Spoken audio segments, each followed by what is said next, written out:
വഴിപാടുകൾ മറന്നുപോകും. ചിലവർ കാര്യസാധ്യത്തിന് വേണ്ടി വഴിപാടുകളൊക്കെ നിങ്ങൾ പ്രാർത്ഥിക്കുകയും വഴിപാടുകൾ നേരുകയും ചെയ്യും.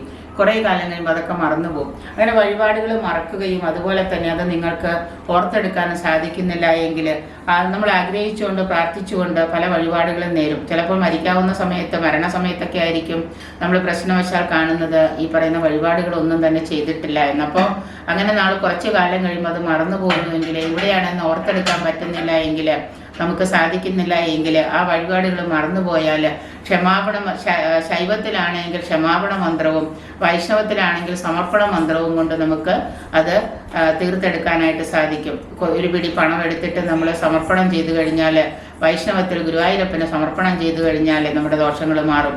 ശൈവത്തിലാണെങ്കിൽ നമ്മൾ ഈ പറയുന്ന രീതിയിലുള്ള ഒരു വഴിപാടുകൾ ചെയ്തു കഴിഞ്ഞാൽ, ക്ഷമാപണ മന്ത്രം കൊണ്ടുള്ള ഒരു വഴിപാട് ചെയ്തു കഴിഞ്ഞാൽ അത് മാറുന്നതാണ്.